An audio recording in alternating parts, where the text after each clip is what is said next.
Uno de los problemas más antiguos y actuales de la sociedad chilena es sin duda el conflicto mapuche.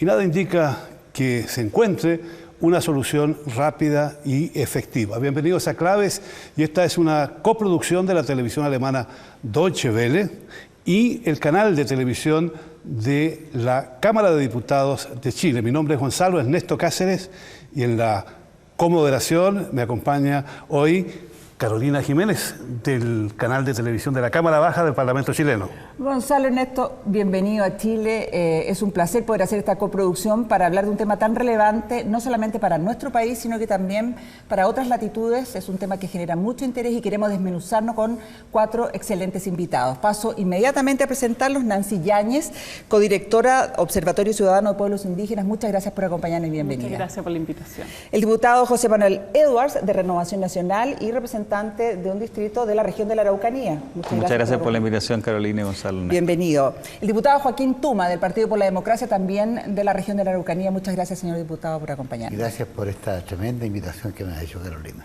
Y también nos acompaña don Jorge Huerquén, del Parlamento Mapuche de Coscos, en la región de Los Ríos. Muchísimas gracias por su invaluable presencia en este programa. Muchas gracias también por la invitación, Carolina.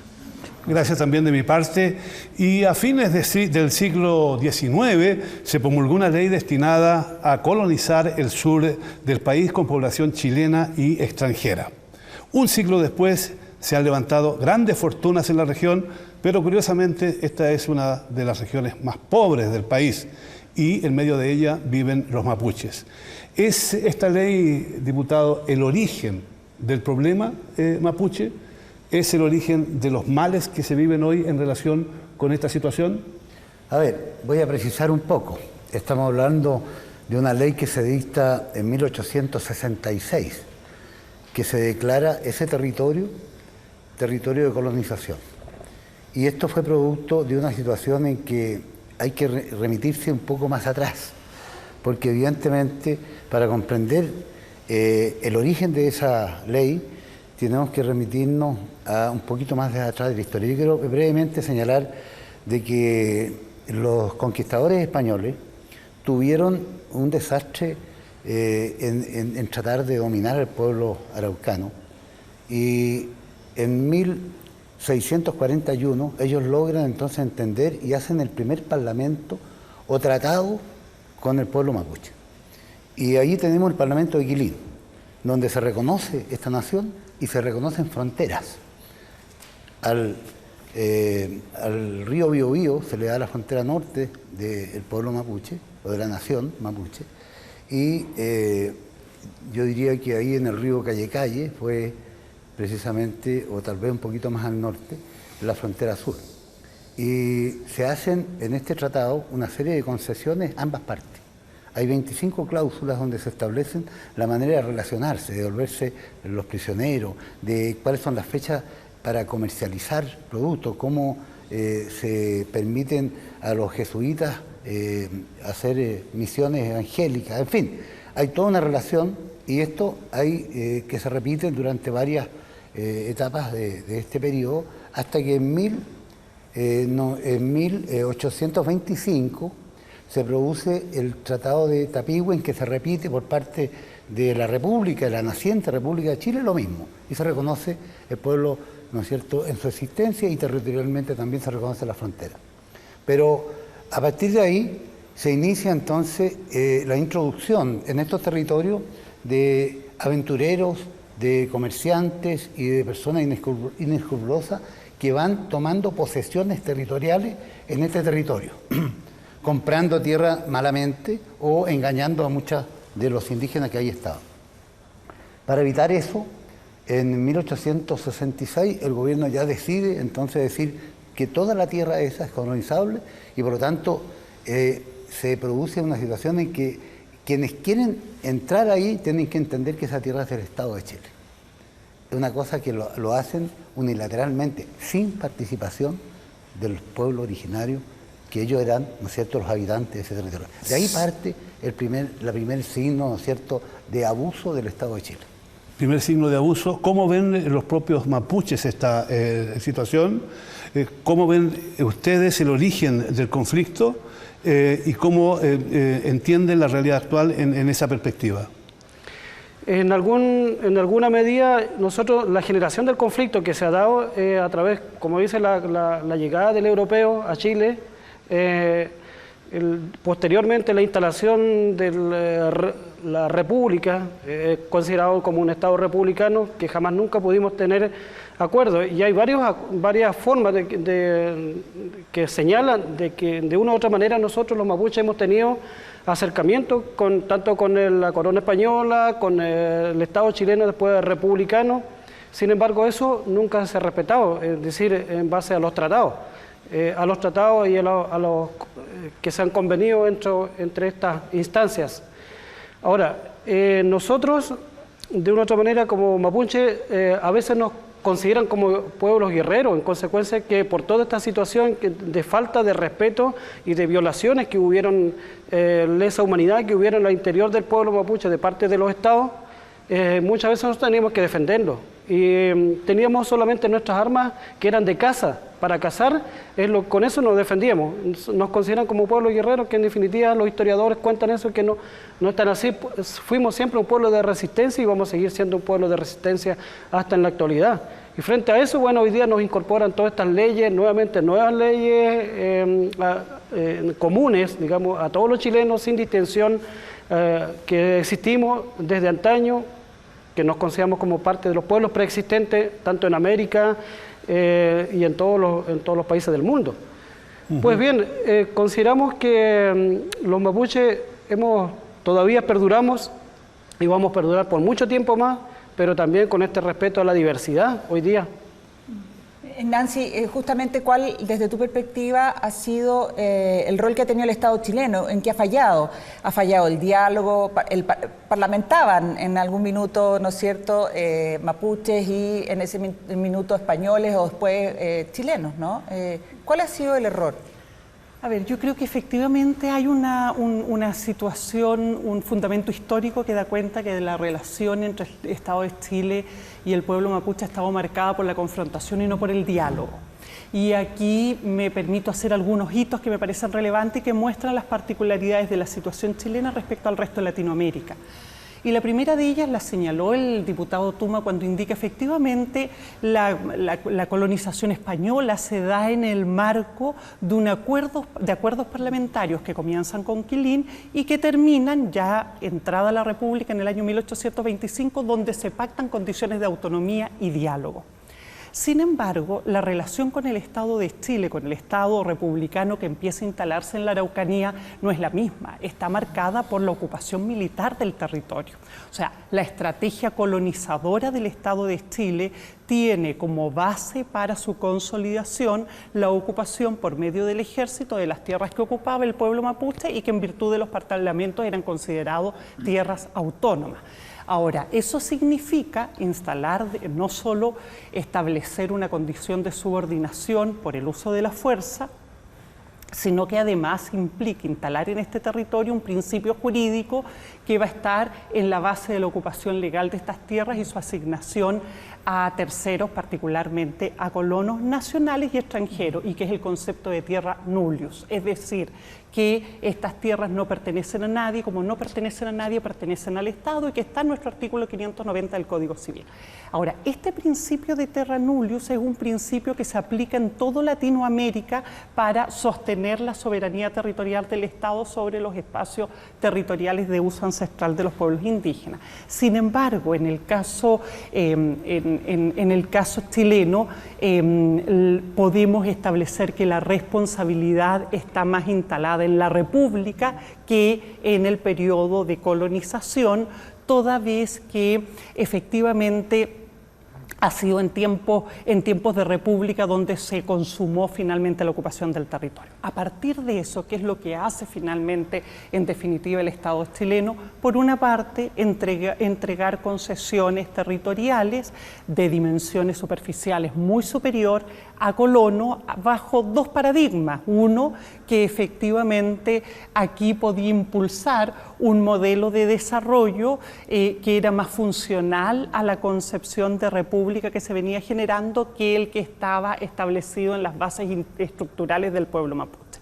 El pueblo mapuche, por su parte, es reducido a 500.000 hectáreas de las 10 millones que tenía, y su estructura sociocultural y económica, que era una estructura fundada en la ganadería de expansión, es finalmente confinada al minifundio. Y eso hoy día nos genera dos situaciones. Uno, la reivindicación de tierras históricas que el pueblo mapuche asegura fueron usurpadas durante este proceso y tiene argumentos históricos para sostener esa afirmación. Y dos, la situación de minifundio que hace inviable el desarrollo económico de este pueblo y lo condena a una economía de subsistencia. Ese es el cuadro que tenemos también hoy día. Sin embargo, hay una constante, la mano dura contra los mapuches desde los españoles hasta el día de hoy. Y hoy hay muchos que sostienen todavía que esa es una política correcta. ¿Puede ser correcta esa política, diputado? Primero, yo quería hacerme parte de la discusión histórica. Yo creo que lo que dice Nancy, lo que dice el diputado, lo que dice Jorge es un diagnóstico compartido. Cuando entra el Estado, quizás como en toda guerra, si usted quiere, impone sus condiciones y impone toda su fuerza en contra a quien venció. Y por eso es tan increíble que, por ejemplo, en los textos escolares hasta el día de hoy se hable de la pacificación de la Araucanía en circunstancias que fue una guerra, y desde el punto de vista del pueblo mapuche, no quiero llamarlo genocidio, pero es una guerra en la cual un Estado bien armado y organizado entra y impone sus condiciones, los deja en reducciones que ni siquiera tenían posibilidades de salir y tenían que pasar por terrenos privados que habían sido entregados a terceras personas, y eso, entre otras cosas, crea un sinnúmero de abusos que quizás fueron muy importantes. La situación de minifundio que hablaba Nancy es absolutamente algo que realmente complica la relación del Estado de Chile con el pueblo mapuche también. Porque cuando usted tiene minifundios de 3 hectáreas, 5 hectáreas, 2 hectáreas, es muy difícil que haya una integración, primero que todo. Después, es muy difícil que tengan unas condiciones de vida mínimas. ¿Cómo usted llega con caminos para todos esos lugares? ¿Cómo usted llega con agua potable? ¿Cómo usted llega con cosas sociales? Y eso también, esa economía de subsistencia, entre otras cosas, no ha permitido que haya un desarrollo y una integración, no asimilación, como es la que pretende el Estado de Chile en esa época. Tenemos situaciones de violencia reales. Tenemos un pueblo mapuche que funciona a través de comunidades, no como una unidad en la relación con el Estado. ¿Dónde está el problema hoy? Hay una falta de representación, falta de representatividad. Cuando usted quiere conversar con el pueblo mapuche, es difícil porque no existen interlocutores que tengan la representación y uno saber que está realmente conversando con alguien que representa a ciertos grupos. Y lo que pasa muchas veces es que uno conversa con ciertos líderes y los mismos líderes nosotros en Chile decimos, se quitan el piso, y por lo tanto uno tiene que conversar con muchas personas. Hay que avanzar en lo que es la representación política, por eso creo que incluso el Estado puede, a través de la conversación, ver qué leyes se pueden lograr para que haya una representación y una representatividad que sea un poco real. Y el tema de la violencia, visto desde este punto de vista, yo quiero hacerte el siguiente comentario, Carolina. Mire, cuando se pone una bomba en Santiago, cuando se asalta una casa en Santiago, cuando se quema un local comercial, cuando hay un acto de violencia, cuando hay una violación, nadie dice esto es un conflicto del pueblo chileno. Entonces a mí me aproblema bastante que los actos de violencia que nosotros vemos en la Araucanía se le achaquen a un pueblo, cuando son cometidos por personas particulares. Entonces creo que ese estereotipo que se va creando del conflicto mapuche, como si el pueblo mapuche estuviese en conflicto, eso no es así. Hay reivindicaciones históricas en las cuales compartimos en gran medida, y esa estigmatización es estigmatización. Exactamente. Me parece que es totalmente injusta y creo que dentro del contexto de una discusión como esta debe dejarse bastante claro. Sí, sin duda alguna, y hay que decirlo, los medios de comunicación de Chile algún rol han jugado en esa perspectiva, que sería bueno tenerla en cuenta en algún momento para intentar cambiarla. Ahora, hay entre tanto intereses poderosísimos en la región. Están los intereses de los mapuches que tienen una especificidad concreta, pero también hay grandes intereses económicos. ¿Cómo juega el trasfondo, diputado, el trasfondo económico y político en la agudización del conflicto hoy día y en impedir que se encuentre una solución, como decía el diputado Edwards, negociada, conversada, para cambiar las cosas? Bueno, primero yo quiero referirme a un trabajo que se hizo del año 2001, en tiempo del presidente Lagos, donde se hace un documento muy importante al cual el propio Estado ha olvidado, que es ¿no es cierto?, este trabajo que se hizo de la Comisión de Verdad Histórica y Nuevo Trato, que yo le cambié el nombre y le puse Comisión Histórica por un rato, porque el Nuevo Trato nunca llegó. Entonces, aquí hay un trabajo en que se hace un diagnóstico y se hacen recomendaciones. Y esas recomendaciones no se han cumplido. Y naturalmente que hoy día además estamos enmarcados con otra situación muy compleja. Chile ratificó el convenio 169 hace 5 años y hasta hoy día ha sido letra muerta.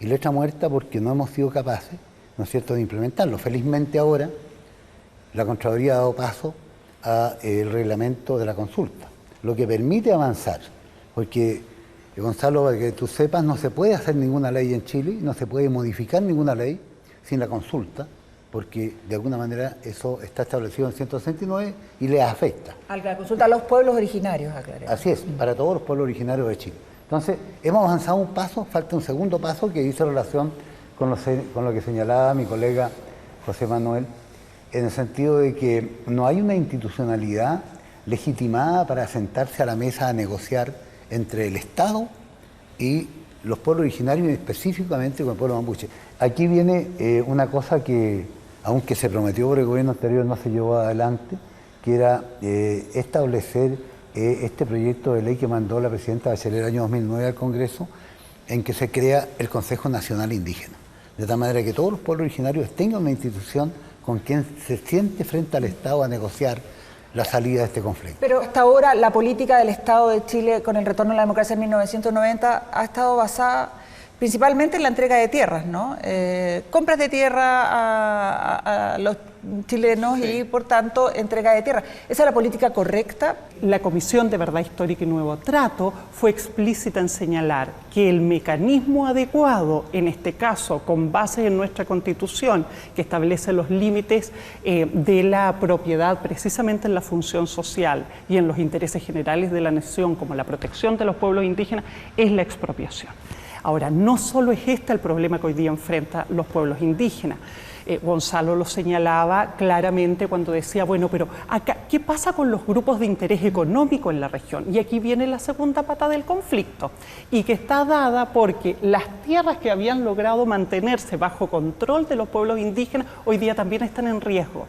Y el Estado no está generando garantías institucionales adecuadas para proteger finalmente esas tierras. Y las ha puesto a disposición fundamentalmente de la industria extractiva, amenazando la sustentabilidad de los territorios históricos, pero al mismo tiempo impidiendo la expansión de estos territorios. Y aquí no quiero dejar de referirme a cómo se implementa el convenio 169, que podría haber sido la salida institucional para efectivamente resolver los conflictos que derivan de esta confrontación entre la industria, entre el modelo extractivo de recursos naturales que está implementando el gobierno en todo el país y los derechos de los pueblos indígenas, situación que por lo demás es general para toda Latinoamérica. Y es precisamente la falta nuevamente de mecanismos institucionales en materia de consulta, porque el reglamento al que se ha hecho referencia, lamentablemente es un reglamento que baja el umbral de los derechos internacionales de derechos humanos. Y no obstante haberse ratificado el convenio 169, este reglamento de consulta, que no ha contado con la participación de los pueblos indígenas, establece un umbral inferior que solo hace viable la consulta cuando hay un impacto grave en el sistema de vida y costumbre de los pueblos indígenas susceptible de amenazar su existencia organizada como pueblo, en circunstancias que el convenio 169 y el derecho internacional dice, la consulta es en todo evento. Ahora, si estuviera comprometida la integridad de un pueblo en esos términos, de modo de amenazar su existencia y condenarlo a su extinción, entonces el Estado está obligado al consentimiento, no solo a la consulta. Y por eso es tan grave que tengamos un mecanismo que baje estándares. Lo que yo quisiera, si me permiten, es escuchar ahora a don Jorge, porque tenemos una opinión en el sentido de que aquí se han hecho las cosas mal. ¿Cómo ven esta historia los propios mapuches? ¿Existe voluntad en los distintos pueblos mapuches, con todos los problemas que hay para comunicarse, para convivir, para organizarse, para crear instrumentos de diálogo? ¿Existe voluntad para acceder a un diálogo de paz? ¿Qué tendría que tener este diálogo de paz entre, digámoslo por así, el Estado chileno o representantes del Estado chileno y las comunidades indígenas que todavía subsisten? Cuando nosotros planteamos la idea esto de cuando hubieron más de 22 tratados entre la corona española, o sea, entre el Estado chileno y el pueblo mapuche, y era porque buscábamos una forma de dialogar con el Estado. Es decir, por eso no estoy de acuerdo cuando se plantea aquí que siempre los mapuches había guerras como que eran en igualdad de condiciones. Es decir, hubo alguien que llegó acá y se instaló bajo la violencia institucionalizada. Y eso significa, bueno, que hay una invasión de un pueblo sobre otro. Entonces, ¿qué decimos nosotros los mapuches? Estamos participando, aún sabiendo lo que estaba ocurriendo, estamos participando, ¿verdad? Histórica Nuevo Trato, llamamos a la presidenta, en su tiempo, la presidenta Bachelet, cuando dice vamos a participar del debate nacional de los pueblos, ahí estábamos nosotros los mapuches. Bueno, y afortunadamente muchos que tampoco, ya no creímos en eso, porque el diagnóstico ya está hecho. Sin embargo, después nuevamente el presidente Piñera llama a un acuerdo en Cerro Ñelol, que se llama Plan Araucanía y todo lo que significa allí, y sin embargo hay se le quita el piso a lo que es el fondo de tierra de parte de la CONADI. Hoy no se ha entregado ningún centímetro de terreno, sino aquello que dejó el gobierno anterior, parte de eso que se hizo la tramitación, y finalmente, como dice Nancy, aquí hay un corredor de propiedad, en este caso que es la CONADI, para la compra de tierra y poder salvar algunos temas de juicio, algunos problemas que llevan en este caso y que finalmente lo matriculan con la violencia, le aplican la ley antiterrorista, la ley interior de seguridad del Estado y todo lo que significa y las malas prácticas. O sea, nunca en un país, tanto latinoamericano, ningún país, si uno quiere apostar, digamos, a poder ayudar con la justicia. Y cuando uno va a colaborar con la justicia, lo encarcelan mínimo 4 meses, porque eso se llama prisión preventiva. Y finalmente los hermanos han estado 2 años, 3 años en la cárcel por prisión preventiva, y finalmente terminan saliendo de la cárcel por falta de mérito. Entonces, o sea, yo creo que aquí ha habido la violencia institucionalizada, disfrazada por estos grandes empresarios que buscan resguardar sus intereses. Y nosotros lo que estamos haciendo, por favor, decimos nosotros al Estado chileno y a todos los gobiernos de turno que van reemplazando, decimos, queremos la devolución de las tierras, queremos la devolución de nuestros territorios y la forma también de cómo administrarlo. Y también tenemos forma de administrarlo. Y también hay parte de los instrumentos internacionales nos dicen a nosotros que podemos gozar del autogobierno, de la libre determinación. Hemos planteado el tema de la autonomía, que para muchos también es un susto, porque pretenden que aquí quieren un país separatista, etcétera. O sea, no se ha entendido, digamos, la dimensión en cómo nosotros los mapuches queremos plantear en futuro una convivencia, por lo menos en este país. A ver, diputado Edwards, hágase cargo usted de al menos de lo que ha ocurrido en el reciente gobierno de Sebastián Piñera, del cual usted fue integrante, con miembros de esa coalición. Respecto a lo que dice don Jorge, no hubo entrega de una tierra de 1 centímetro de tierra. ¿De verdad el Estado ha hecho un poco la simulación de un diálogo, la simulación de un acuerdo, más bien para dilatar el conflicto y no hacer nada? Mira, yo creo que hubo avances y hubo problemas. Dentro de los, primero por las dificultades. Primero, no se ha entendido ni por el gobierno anterior, ni por este gobierno, ni por ninguno del gobierno de la concertación de que esto es un problema de Estado. Y las soluciones que se han entregado, Jorge las decía, CONADI, que es una corredora de propiedades, para un problema tan complejo, o Orígenes, o otros programas que son básicamente asistenciales. Yo creo que si no hay participación en el diseño de políticas públicas de los pueblos originarios, jamás va a haber una tranquilidad de cómo estamos conviviendo o viviendo juntos en el mismo terreno. Así que yo creo que en ese sentido todos los gobiernos hemos fallado muchísimo. Yo creo que también tenemos que entender, nosotros quizás ya quienes no somos miembros de los pueblos originarios, de que las soluciones que se entreguen no pueden ser tratando de encapsular y minimizar esta materia y entender que las necesidades de cualquier persona, sea pueblo originario o no pueblo originario, son multidimensionales y por lo tanto todo el Estado tiene que estar cruzado por las demandas que tienen un grupo de personas que es distinto, que tiene una relación con naturaleza distinta, que tiene creencias distintas y que vive de manera distinta. Por lo tanto, no va a ser suficiente, espero que así lo hagamos rápidamente, cuando creemos un Ministerio de Asuntos Indígenas. Todas las reparticiones del Estado, vivienda, medio ambiente, la que usted quiera, educación, salud, tiene que tener una componente de todos los habitantes que vivimos en Chile y entre ellas una componente de pueblos originarios. Y lo segundo, ¿en qué cosas sí se avanzó? Yo creo que el gobierno del presidente Piñera hizo un gran esfuerzo, a pesar de todas las dificultades, en la aplicación paulatina, con dificultad, lo que usted quiera, pero aplicar mesas de diálogo para poder empezar a entender y poder empezar a aplicar el convenio 169. Obviamente que falta muchísimo para adelante, para mejorar, pero obviamente durante el gobierno anterior se hicieron mesas de diálogo a un nivel de profundidad más fuerte y más profundo que la que nunca había habido en Chile. Pero no ha habido entrega de tierra, que es la demanda principal. Sí, no, eso no es así. ¿No es así? No es así. Lo que pasa es que lamentablemente la visión que predomina en Santiago es que esto es un problema encapsulado de una región. Y mientras no seamos capaces de entender de que esto es un problema de toda la sociedad chilena, y toda la sociedad boliviana, y toda la sociedad peruana, mientras no entendemos que estos son problemas de todos nosotros, problemas de Estado, las soluciones van a ser soluciones encapsuladas que no sirven, y tal como las describió Jorge, son asistencialistas, son para ganar tiempo, son para que cierto dirigente esté conmigo y el otro. Entonces, me parece que hay un diagnóstico que está bastante compartido. Lo que está claro es que se ha perdido mucho tiempo, siglos, y esto han sido siglos de sufrimiento, sobre todo para el pueblo mapuche, y desde luego de problemas para el país. Entre tanto, la sociedad internacional está preocupada de la situación de los pueblos originarios.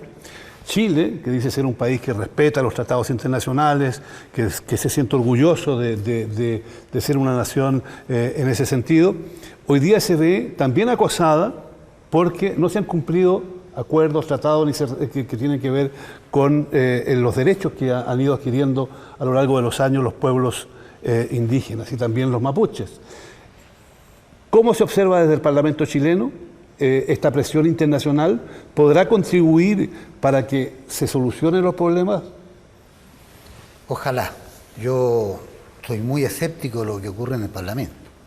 La mayoría de los parlamentarios no comprenden este problema, no están interesados en resolverlo. Todavía cuesta mucho, yo no quiero mencionar acá, pero me ha costado mucho que los jefes de bancada me inviten a mí al menos a exponer mi posición en las distintas bancadas. Una situación que quiero denunciar aquí en este programa. He estado conversando con todos los jefes de bancada de todos los partidos, desde hace muchos meses, y no he sido invitado a ninguna de las bancadas para exponer este tema en el Congreso. Este es un tema, no hay sensibilidad. No hay sensibilidad, hay temor, es un tema que se considera muy distante. ¿Cuál es el problema? Yo creo que se considera muy distante. Todavía, tal como lo dice José Manuel, es un problema de una provincia perdida en el sur de Chile, por decirlo de alguna manera. No es un problema nacional, no está en el tapete. Por eso que es muy, muy, muy importante. Yo creo que 3 pasos.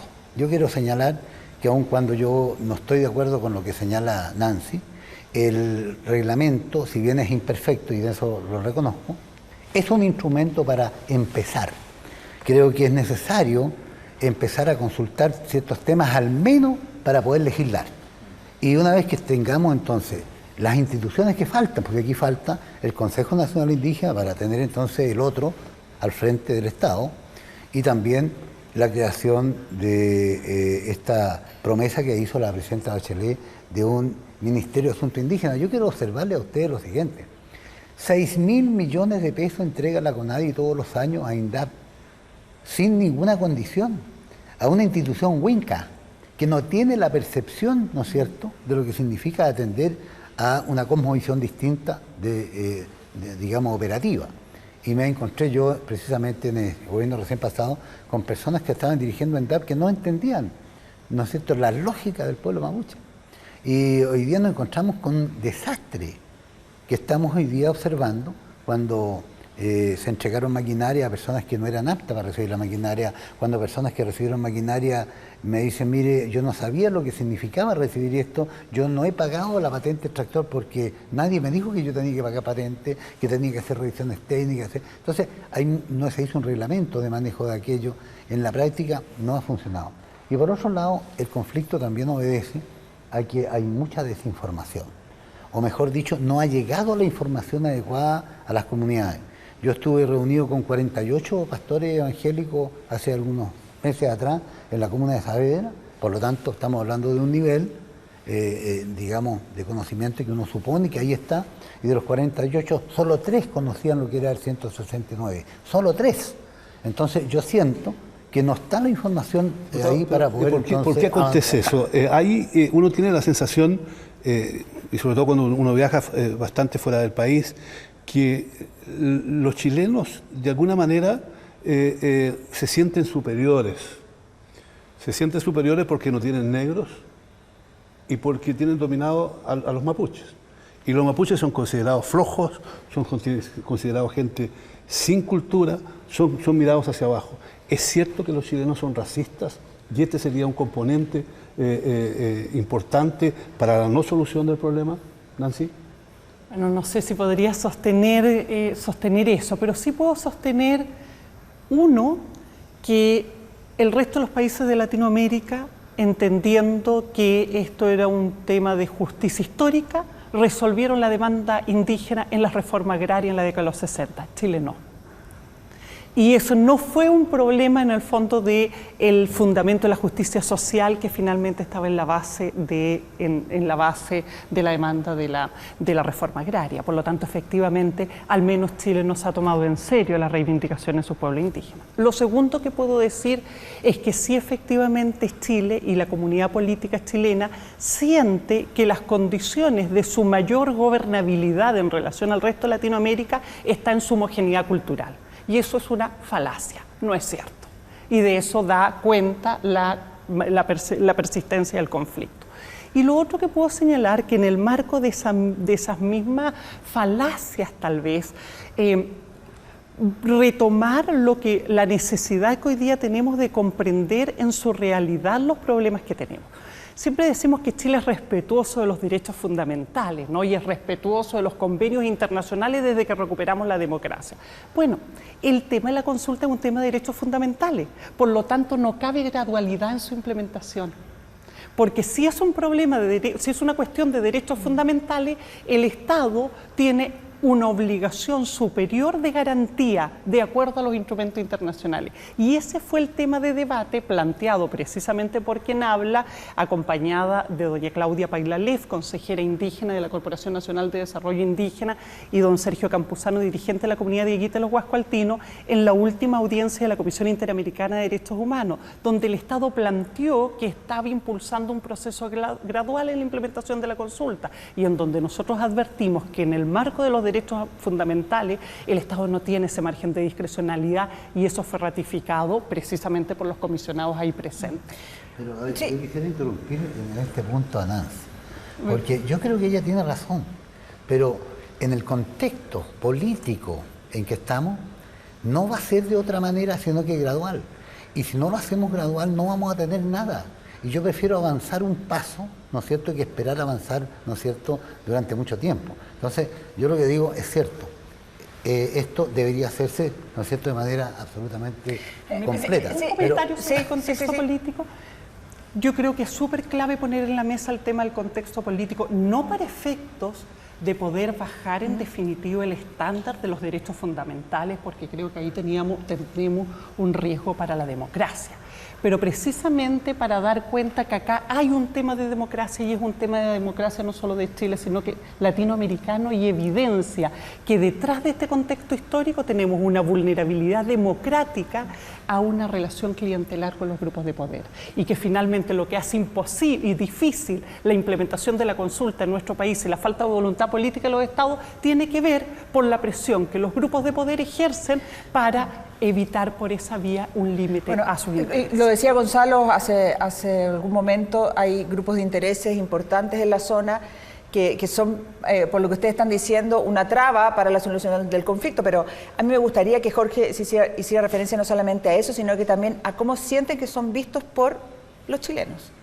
¿Son vistos, sienten que son mirados en menos? ¿Sienten que hay una devaluación respecto de ustedes como cultura?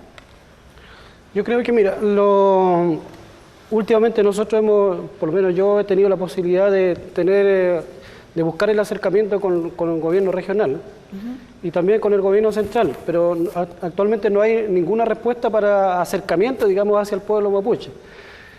Sin embargo, bueno, hay otras, el gobierno regional, el caso de mi región, está programando otras cosas. O sea, a nosotros como que no hay ninguna importancia, no hay todavía una mirada en igualdad de condiciones, que aquí hay un pueblo y aquí hay otro pueblo, que es un pueblo chileno y un pueblo mapuche. Pero sin embargo, se nos mira como meros artesanos, pescadores, cualquiera de estos clubes deportivos, no sé, cosas como esta. En consecuencia que tenemos derechos fundamentales y de sobra para decir por qué somos un pueblo o somos una nación, y así lo estamos considerando hoy día. Y están también parte de los instrumentos que nos están diciendo eso. Pero el tema también es que como hay intereses económicos, que en Chile, por ejemplo, que es un país como más el modelo más neoliberal que puede existir en el sur, digamos, también están los intereses económicos de la cantidad de los recursos que nos quieren llevar, tanto centrales, hidroeléctricas, las plantaciones, las mismas forestaciones, etcétera, toda una cantidad de... Entonces, ¿qué es lo que nos hace nosotros pensar? Es que nosotros queremos tener, cuando nos planteamos esta mirada, queremos sostener una conversación, digamos, yo derechamente digo sí hay racismo, es decir, de parte de los gobernantes, porque no hay un entendimiento todavía de la dimensión que es lo que significa ser mapuche. Pero Jorge, pero usted reconoce que los actos de violencia son un punto negro que los afecta a ustedes también en esta necesidad de avanzar en un acuerdo real y profundo con el Estado chileno. Yo creo que todo acto de violencia no es bueno, venga de donde sea, es decir, y aquí el primer violentista hacia los pueblos indígenas fueron los propios españoles, fueron los propios estados a través de la instalación del Estado chileno republicano hacia el pueblo mapuche, y sin embargo nosotros queremos buscar una manera distinta de salida. También se le llama violencia. Por eso yo decía recién, si yo quiero ir a aportar con la justicia chilena, que también hay un tema ahí que no hay justicia, en realidad voy a apoyar, digamos, a un determinado hecho que suscitó en alguna zona, y lógicamente en lugar de ir a apoyar me van a tener en prisión preventiva durante 4 meses. Y eso no está ocurriendo a cada uno de los dirigentes hoy día en Chile. O sea, la violencia institucional, ¿de dónde viene? Entonces, ¿quién para eso? ¿Quién tiene mayor autoridad para decir quiénes son los violentistas? ¿O es el Estado? Entonces, y por otro lado, estamos de acuerdo que ninguna de estas formas de cómo se ha hecho política durante el último tiempo, una vez ratificado el convenio 169, hay un decreto 124 que no fue inconsulto, digamos, para los pueblos indígenas. El decreto 66, que también fue inconsulto y que además vulnera gravemente derechos fundamentales, principalmente en temas de minería, megaproyectos extractivistas. Entonces nos están dejando al arbitrio de que este modelo de mercado, o sea, sobrepase todo el pueblo mapuche, no importa arrasar al pueblo mapuche. Por eso no estamos de acuerdo, es decir, ninguno de los dos, en este caso, de los dos decretos hoy día, y lo que nosotros pedimos que eso sea anulado, o sea, no se pueda continuar con eso. Para pensar en digamos, en las leyes sectoriales, porque creo que hay un sinnúmero de derechos también adicionales que están vulnerados si no entramos derechamente en ese terreno. Sin duda alguna el problema mapuche es absolutamente transversal en la sociedad chilena, en la forma de observarlo. Desde luego en los sectores más pudientes de la sociedad y de aquellos que se han beneficiado también de la realidad local, el problema es visto de dos formas, diría yo. Uno, ignorándolo, o bien tratar de restarle importancia. Usted que conoce bien a ese sector de la sociedad chilena, ¿cree que ahí se pueden producir cambios? Que se puede entender que ningún país puede desarrollarse si no se desarrollan cada uno de los habitantes de la región, si no se desarrollan con respeto, con apoyo, con solidaridad, y que solamente los países progresan cuando todos los ciudadanos progresan? ¿Cree usted que ahí Chile está viviendo en esa perspectiva quizás un poco ya? Mira, yo creo que tenemos un problema muy grande, especialmente fuera de la región y también dentro de la región. Más allá de todo lo que estamos hablando, pero uno particular, y es el total desconocimiento del otro. Y ese total desconocimiento del otro es un caldo de cultivo para tener estereotipos. Y lamentablemente en la sociedad chilena, por ejemplo, hay estereotipos tan ridículos como decir que el mapuche es flojo. ¿De dónde? ¿De dónde sale esa información? Y eso es lo que también lleva a quizás que haya, o se pueda interpretar como que hay cierto racismo, porque yo también estoy de acuerdo con esa. Porque hay un tan poco conocimiento del otro, cómo piensa, cómo hace, cómo soluciona sus problemas, cómo se relaciona con su clan familiar, cómo trabaja, cuáles son sus objetivos, que evidentemente que mientras no haya un conocimiento del otro que sea más acabado, nunca va a ser posible que nosotros nos entendamos de una mejor manera. Y eso ocurre fuera de la región de la Araucanía y dentro de la región de la Araucanía. Y eso creo que es uno de los problemas más grandes y lleva un poco al tema que usted planteaba de quizás el racismo, como usted lo ponía, pero creo que viene especialmente por el tema del desconocimiento del otro. Sin duda alguna, son palabras que hay que analizarlas precisamente ahora que llegamos al final de este programa. El pueblo mapuche es un pueblo valeroso, del cual los chilenos dicen sentirse orgullosos, llevar sangre mapuche en sus venas. Sin embargo, la realidad muestra que son parte de una sociedad en la cual ellos viven en pésimas condiciones. Gracias por acompañarnos, gracias por estar con nosotros.